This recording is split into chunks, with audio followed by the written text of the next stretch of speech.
Good evening and I welcome you students.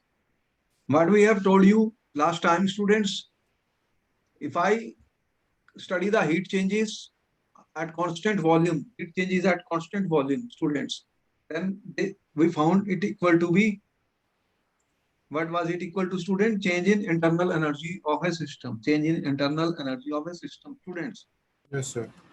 So heat absorbed at constant volume. What I am saying student, what we were studying the heat, it can be added or it can be absorbed or heat can be evolved in a system student. If heat is given by a system to the surroundings, we say reaction is exothermic. And if heat is absorbed by the system from the surrounding, what we told you is example of the endothermic reaction. Endothermic means internal, intrinsic, exo means exit, to give up heat students. And we have told you student, if heat is absorbed at constant volume, if heat is absorbed at constant volume, what I'm saying, if heat change delta H student, we are saying if heat is absorbed, let me use a delta U is be right equal to QV. What it means student? We have studied the first law of thermodynamics and we told you the change in internal energy, delta U is the change in internal energy is equal to heat change at constant volume. I'm saying change in internal energy students. We studied it, change in internal energy of a system, that is delta U is equal to heat change at constant volume. How you will keep a volume constant student in a system? If a reaction is taking place, how the volume can be kept constant? Tell me. Volume can be kept constant only if we Yes, close sir. the system. That means if a closed system, closed system means that there will be no change in volume. But you know, in our uh, chemistry lab or in our laboratory, what we are doing, students, you are performing your experiment, students, you are carrying out the chemical reactions in a beaker or in a test tube, right? This is your beaker, Yeah. this is your test tube, student. Here chemical reactions are taking place, student, in a chemistry lab. But here you can see this is not a closed container. Is it a closed? It is open. It is open, student. So here volume may change, student. But pressure, what is the pressure? The pressure is the pressure outside, that is not changing.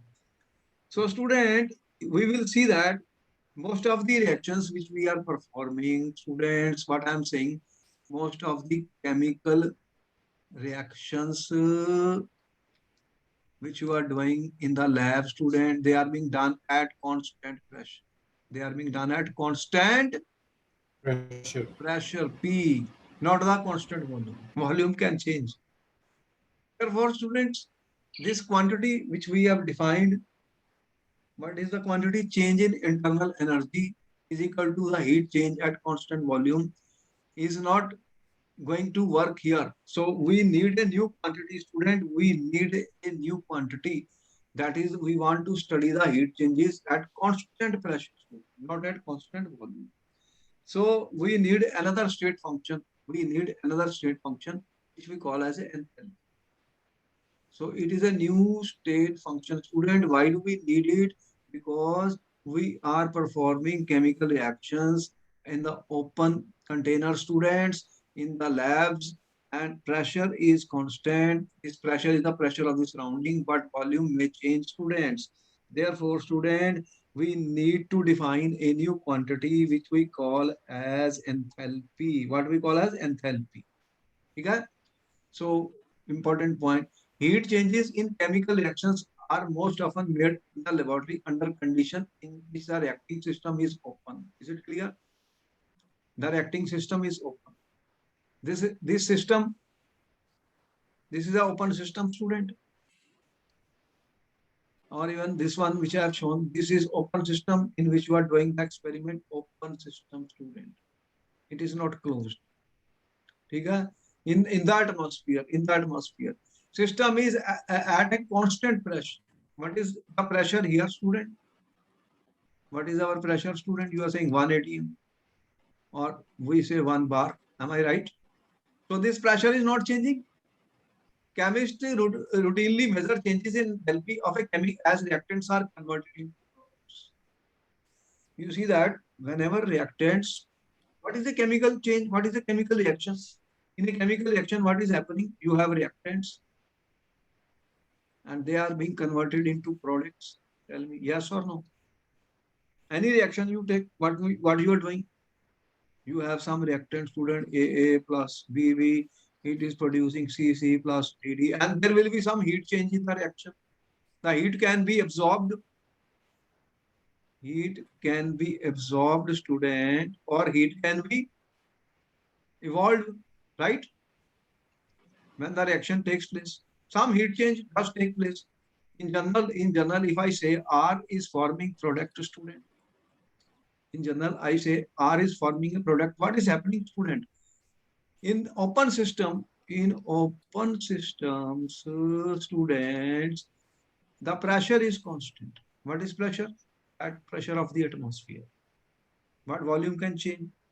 So if if I say that this is a reactant and this is a product, if HE is the enthalpy of the product, HR is the enthalpy of the reactant, then I can say the change in enthalpy is given by student enthalpy of the product, sum of the enthalpy of products minus sum of the enthalpy of it. Tell me, can I write like this or no?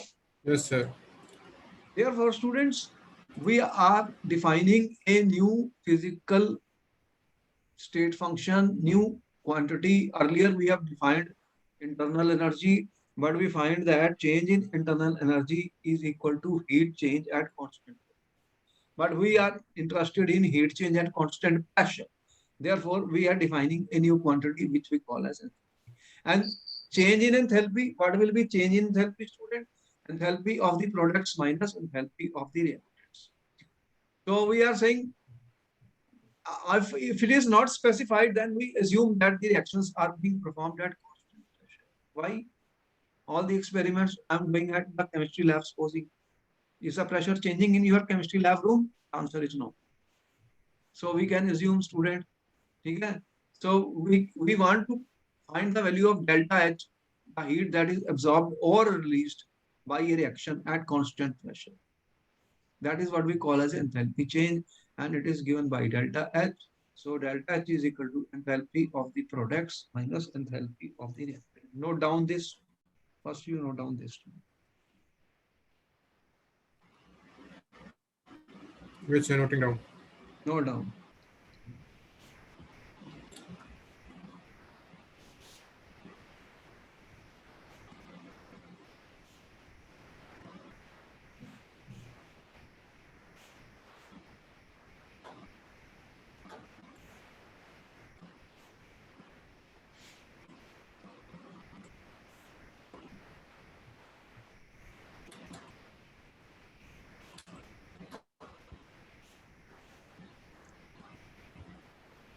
Which you're writing down. Okay, right. Right down.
Can I proceed further, students? Yes, sir. Proceed further. I'm trying to tell you, student, the enthalpy H of a thermodynamic system is defined as sum of its internal energy U and the work required to achieve student its pressure and volume. So a new quantity is being defined, student. H is equal to U is a internal energy. What is U? Internal energy of the system. And we are now using the pressure and volume, student. The work required, the work due to pressure and volume, PV work. What I'm saying, PV work. So P is the pressure and V is the volume of the system. Important point. This is an extensive property. Note down, what do you mean by extensive property, student? It depends on the quantity of the matter, student, which is contained in the reaction. It is proportional to the size of the system. If I take more quantity, more will be the value of H. If you are doing a reaction and using 10 moles of a reactant, if I double the moles of the reactant, what will happen? Then enthalpy value will change. It will increase with increase in the size, or that is what we call as extensive property. So if I want to measure, H cannot be measured, but what we can measure, delta H, enthalpy changes. This is a state function. State function means the value of H will only depend on initial and final state. So if I give heat to a system, what will happen? Or if I change the value of the pressure, PV work, then the value of enthalpy will change, students, from H1 to H2, initial to final. So what will be that delta H, student? Delta H is a change in enthalpy. This is related by this formula. What I am saying, student, delta H is equal to delta U plus delta P into V. Okay? And we already know the signs of delta H. Delta H is negative for exothermic reactions which evolve heat during the reaction. Those reactions in which heat is evolved, what we call exo. Exo means evolve heat. And those reactions in which heat is absorbed are endothermic. So endothermic means the heat is absorbed from the surrounding to the system. Exo means heat is given by the system to the surroundings. So what will happen?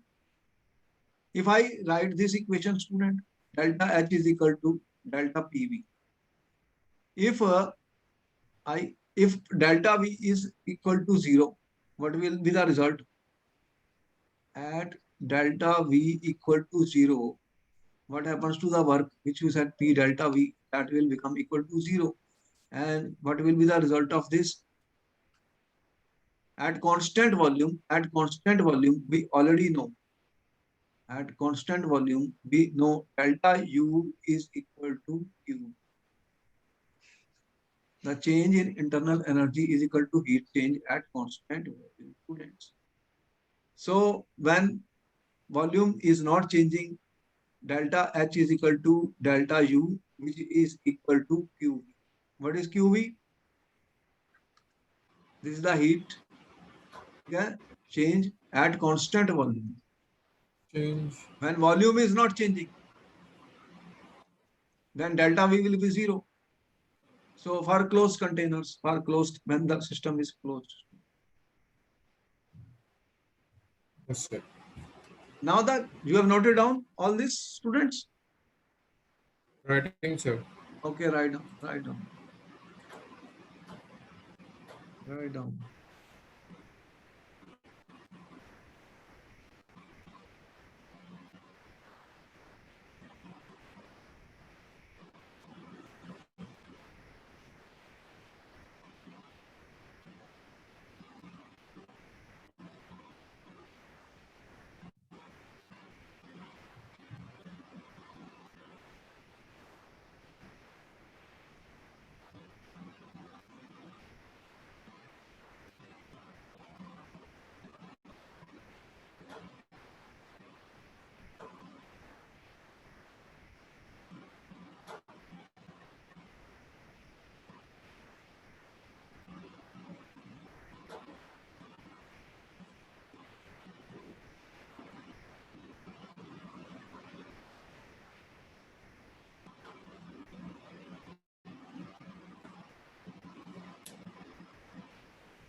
Are you done with students?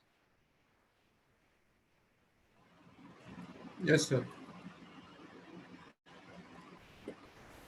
Now, the difference between delta H and delta U is written by this, because you are saying delta H is equal to delta U plus delta P into V. Since P is constant when we are performing the chemical reaction, the atmospheric pressure is not changing, student. So we are writing delta H is equal to delta U plus P delta V. Okay? This P is constant. Now, delta H and delta U are related by this formula. What is delta U? Change in internal energy. P is the pressure. Okay? And you know what happens, students? Whenever you are doing a reaction in the chemistry lab, student, anywhere, experiment, you are doing any chemical reaction, what is happening? The pressure is not changing. So you will measure the heat changes. You will measure the heat changes at constant pressure. At constant pressure. Important point to note is that delta V. What is delta V? Delta V is a change in volume. Change in volume, student. But you should know one important point. If only solids are involved, if only solids are involved, student, there is no significant change in volume. You know, solid substances, there is not change in significant, no significant change in volume. No significant change in volume takes place. So I can assume delta B is equal to 0. Similarly, for liquids also, if you have liquids, there is, and also there is no significant change in volume. We can take delta V equal to 0. Therefore, for solids and liquids, delta H will become equal to delta U. Okay, So, sir. which is the heat change? Delta H is the heat change at constant pressure, which is equal to QP. QP is the heat change at constant pressure. Yes, sir.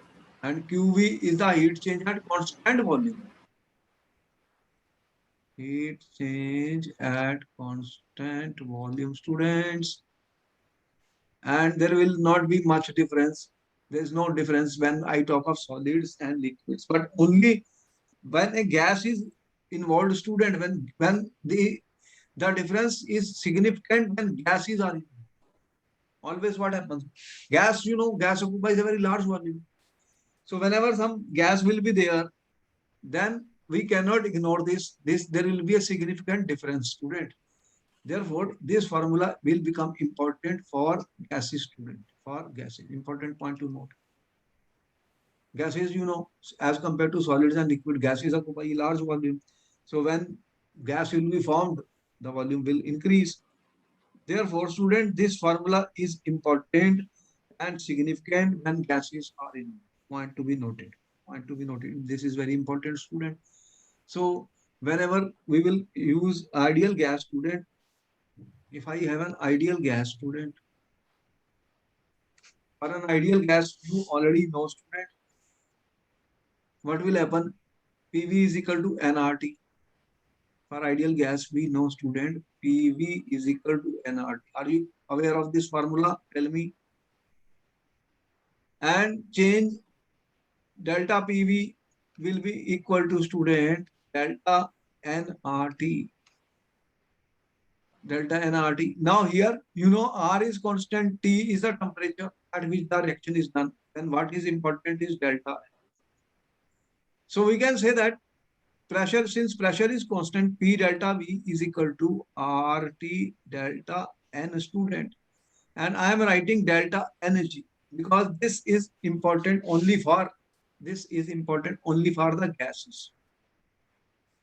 For solids and liquids, there is not much change in the, no significant change in volume. Clear? Yes, sir. So students, we are writing this formula delta H is equal to delta U plus P delta V, which is equal to this.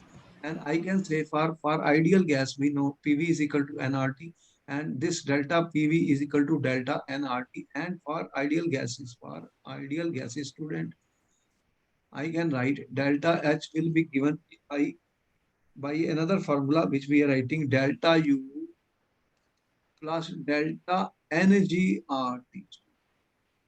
Important formula. And G stand for gases. So change in number of moles of the gas products.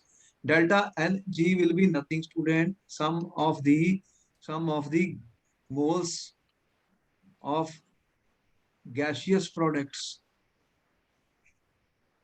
minus sum of the moles of gaseous reactants.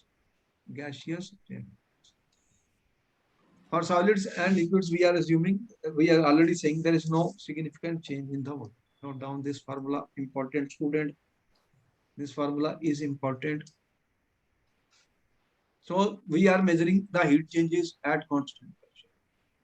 Even if it is not given, it is clear. Experiment is done in the atmosphere, which is 1 atm or 1 bar. Therefore, these reactions are being done at constant pressure.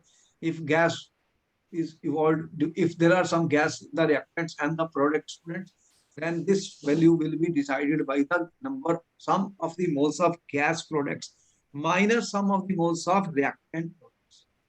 Solids and liquids, no significant change in volume takes. Note down this formula, student. So we can measure the enthalpy changes of the reactions which we are doing in our open atmosphere.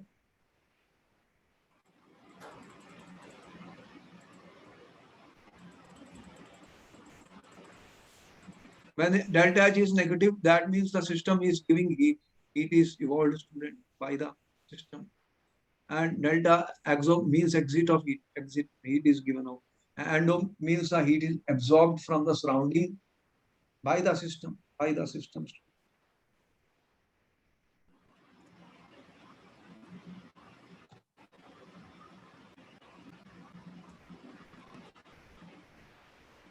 Yes, sir. Okay. Thank you very much, students. For example, here is a question. If water vapor is assumed to be a perfect gas, he is saying perfect means what we talked about, PV is equal to nRT is applicable for ideal gas, student, or a perfect gas. Water vapor, what is water vapor? H2OG, I am saying. ठीक है? Yes, sir. Molar enthalpy for vaporization of 1 mole of water. What I am saying, water liquid to water gas. What is the molar enthalpy for one mole, student, at 1 bar? Pressure is 1 bar. So pressure is constant when this process takes place. Temperature, how much? 100 degrees centigrade. Means how much? 100 plus 273. That is 373 Kelvin. ठीक है? और 373.15 Kelvin. All the measurements are done. All the numericals are solved by using Kelvin scale of temperature. You should be aware of that. What Yes, it sir. says, calculate the internal energy change. Calculate the internal energy change when 1 mole of water is vaporized at 1 bar pressure and 100 degrees Celsius. And 1 mole of water is converted into ice. Okay, you have 2 minutes to answer the question. What formula I have given you, students? Delta H. Okay, calculate the internal energy change. What is the formula? Delta H is equal to delta U plus delta NG RT, students. RT, students. And what is the value of R is a gas constant. What is the value of that? Is a constant 8.3 joule per mole per Kelvin. ठीक है? Yes, sir. And what is the value of the temperature? It is given 100 degrees Celsius will mean 100 plus, I can take 273. So this is 373. Delta H is an enthalpy change, which is given in this case. What is enthalpy change? He says when molar enthalpy change. What is a molar enthalpy change? Student, for 1 mole, one mole of water is converted into 1 mole of gas. What is the enthalpy change given here? Delta H. 41 kilojoule per mole. Given Yes, sir. how much it will be? 41 into 10 power 3 joule per mole. SI unit, this is kilojoule. I need SI unit. SI unit will be, because this is SI unit, joule. I have to use joule. Now here liquid is converted into gas, student. This is 1 mole of liquid. So when gas is formed, delta Ng, what is delta Ng? How will you calculate delta Ng? Delta Ng, what I told, sum of the moles of gaseous products. ठीक है? Moles of products, student, moles of gaseous, mole of products minus gaseous moles of reactants. So what will be delta Ng in this case? Tell me, what is delta Ng? How many moles are there here? Gas 1. Is there any gas here? No. So then 0. So delta Ng is equal to 1 in this. 1. So you have to find the value of delta U. What will be delta U? Delta H minus delta Ngr. So what is delta H? 41 into 10 power 3 joule per mole, and minus, what is delta Ng1? What is the value of R? 8.3 joule per mole per Kelvin. And what is the value of temperature? 373 Kelvin. Now you calculate Kelvin, Kelvin will get cancelled. What will be the value of delta U? Then calculate. You have 1 to 2 minutes to answer the question, students. Calculate the answer, students. What is the value coming? So calculate the internal energy change when 1 mole of water is vaporized at 1 bar pressure. This is the first question answer. First one. What I am doing? First part. 1 mole of water. Liquid is vaporized to 1 mole of gas. You have to find the value of the student.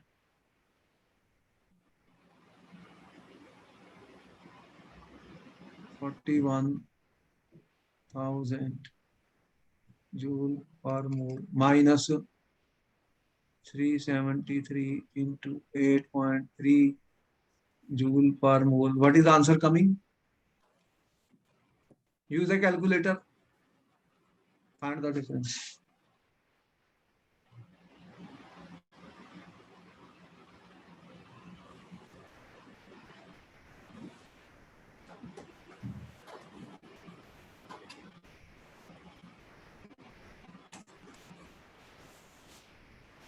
Wait, sir. I'm opening the calculator. Okay.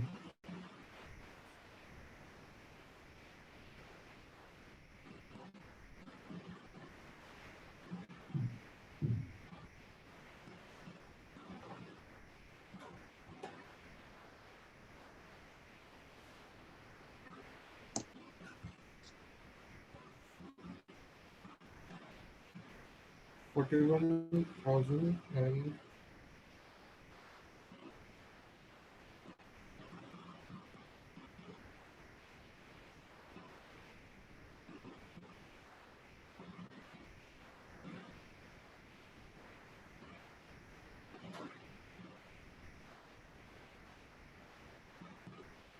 37,904. Okay. 37,000. 904. Okay. 37,904 joule per mole.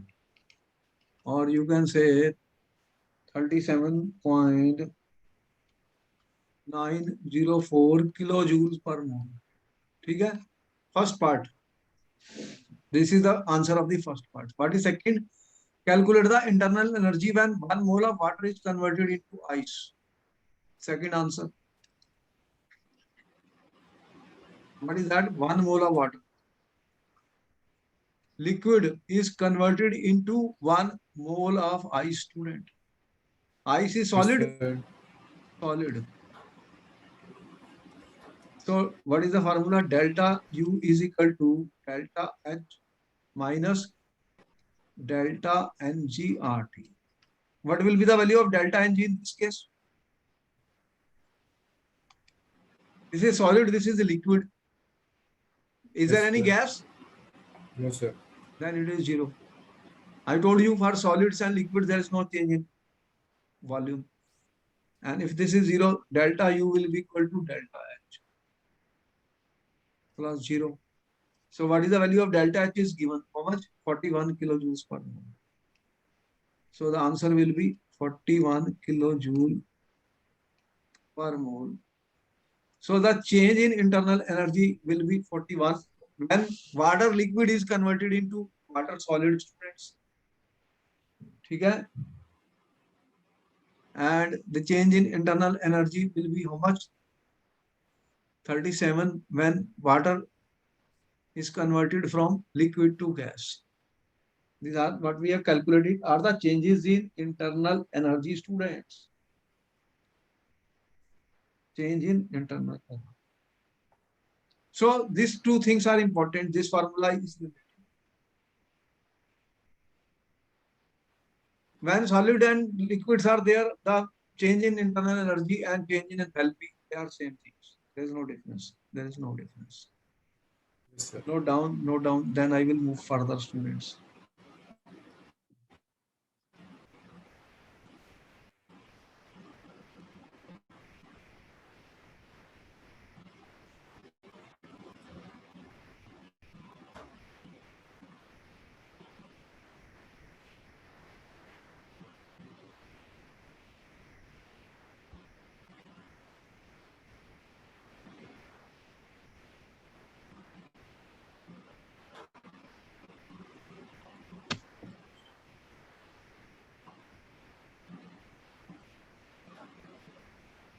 You are finished, then I will move further, students.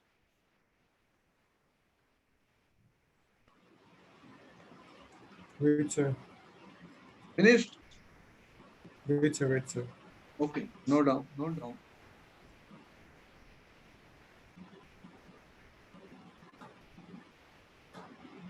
Can you scroll up a little, sir? Huh? Can you scroll up a little? What do you want? Can you scroll just up a little?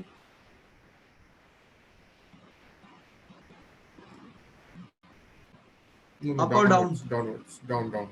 Down. Okay. ठीक है? Visible? Yes, sir.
Sir, you can continue.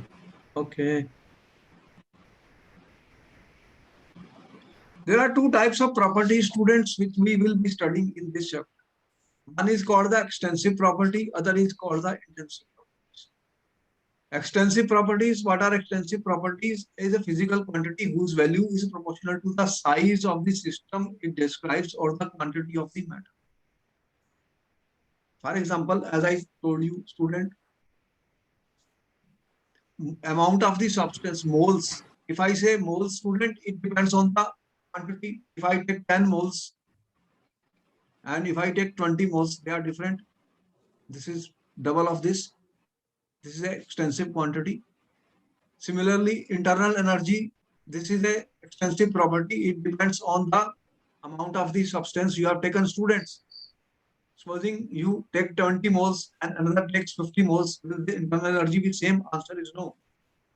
You are taking 50 grams of some substance, somebody is taking 100 grams of the substance. So internal energy will depend on the quantity, student. These are called extensive properties. Enthalpy is also example of, these are the examples of extensive properties which we have written, students. Internal energy, which we are discussing, student. Here we are using Q. U is our internal energy. This is extensive property. It depends on the quantity. Enthalpy, which we have just defined, student, that is an extensive property. Entropy, we will define very soon. It is extensive property, gives free energy. Heat capacity, student, heat capacity. What is heat capacity, student? The quantity of heat required to raise the temperature of a substance by 1 degree centigrade. So it is extensive property.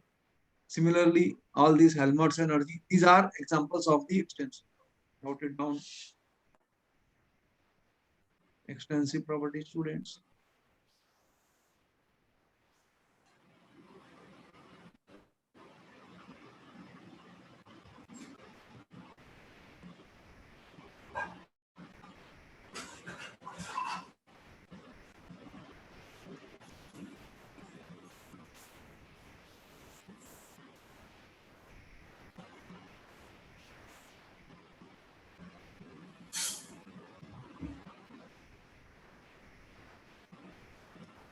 Similarly, volume, volume, student, they are all extensive properties.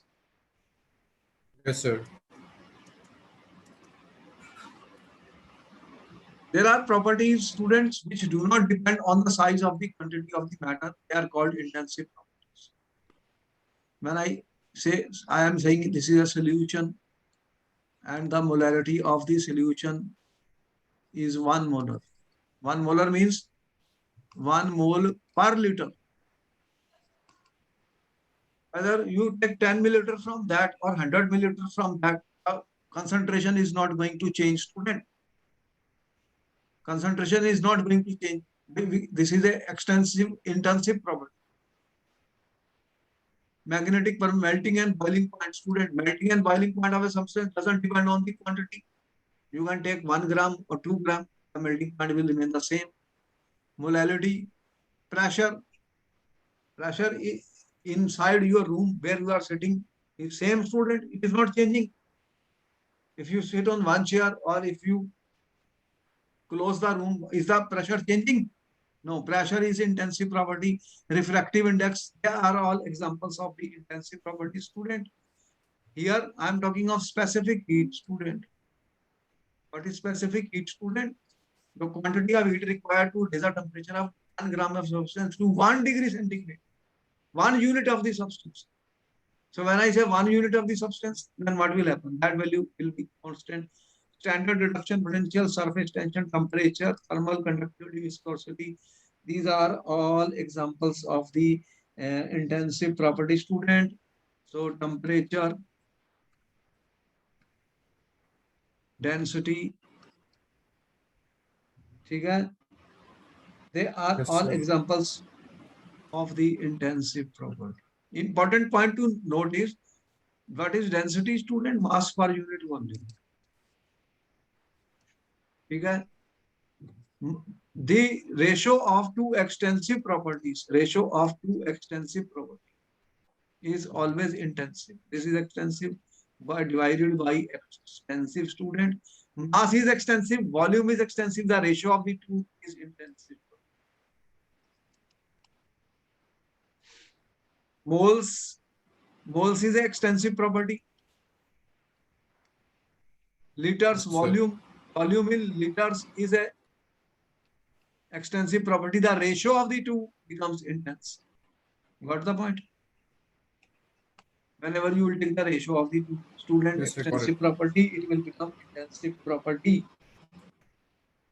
Extensive and intensive. Note down.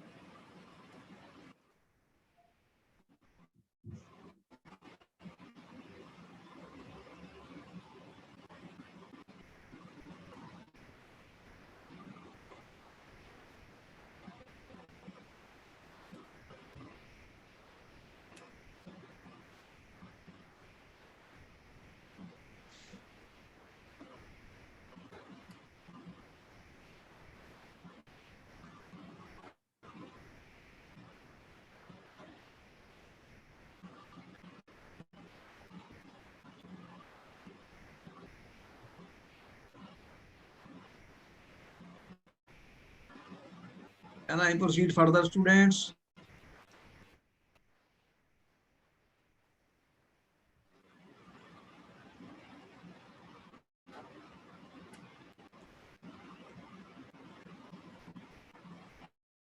Another important term which will be used in this chapter, student, a lot. Heat capacity or thermal capacity of a physical property is defined as amount of heat to be supplied to a given mass of a material to produce a unit change in its temperature. You have some mass here, student. You have some substance. Okay? You want to increase its temperature by 1 degree centigrade. So how much heat is required, student? The amount of heat which is required to produce a unit change in temperature. I'm saying delta 2, I want 1 unit, student, 1 unit. It could be Celsius or Kelvin, 1 unit is 1 unit. So how much heat is required? That is the heat capacity. So heat capacity is an extensive property, student. And this increase of temperature is proportional to the heat transfer. The more the heat I give to a system, what will happen?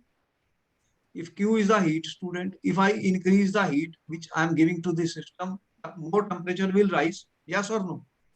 So Q is proportional to the delta T. Delta T means the increase in temperature is proportional to the heat given to a system. More heat you will give, more increase in temperature will take place. But it is different for different substances, student. Different substances will get heated up to different temperatures by the same amount of heat. So we say that Q is equal to some coefficient into delta T, students. So the magnitude of the coefficient depends on the size, composition, and nature of the system. This is called C, student. Q is equal to C into delta T. So C, what is C? C is called the heat capacity. It will depend on what? It will depend on how much mass you have taken, the size. Heat capacity C will depend on what factor, student? It will depend on the size, composition, and nature of the material. Nature of the material. If I take more mass, I will have to supply more heat to raise the temperature by 1 unit. And it also depends on the composition. What type of substance is this, student? What is the nature of the substance? Iron has a different heat capacity. Copper has different heat capacity. Different substances will have different heat capacity, student. So this coefficient C is called the heat capacity. This coefficient C is called the heat capacity, student. Q is equal to C into D. ठीक है? What is C? The heat capacity. This is will depend on these factors which we have written. C will be equal to what? Q by delta T here. So how much heat is given, student? And what are the factors on which it depends? We have already told. When we define heat capacity for 1 mole of a substance, student, heat capacity for 1 mole of a substance. Okay, what will be that?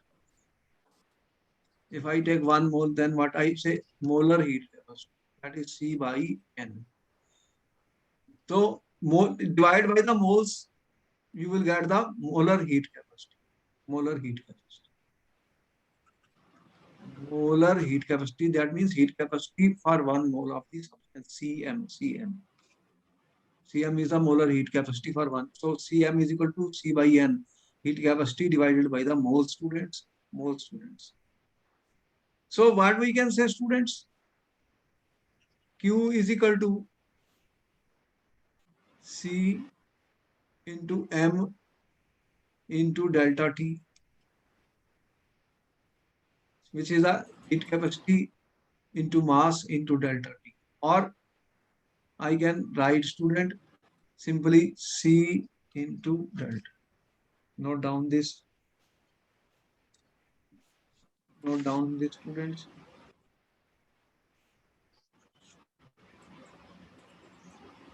Heat capacity. What is heat capacity?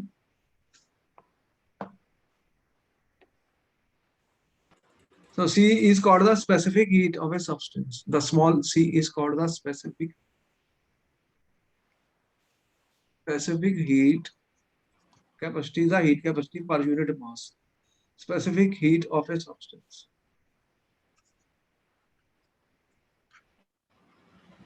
That is C. That is the heat capacity per unit mass. Per unit mass. Note down, students.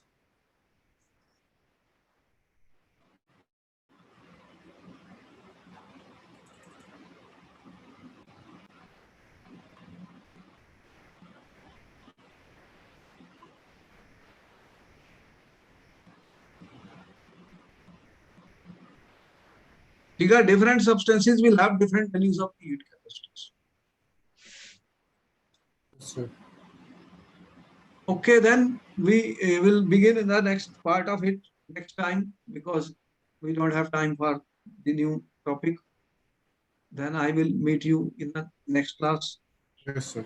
And continue more about thermodynamics, energetics, enthalpy changes, how to calculate enthalpy changes for different reactions. Important questions to be solved. And okay, good night.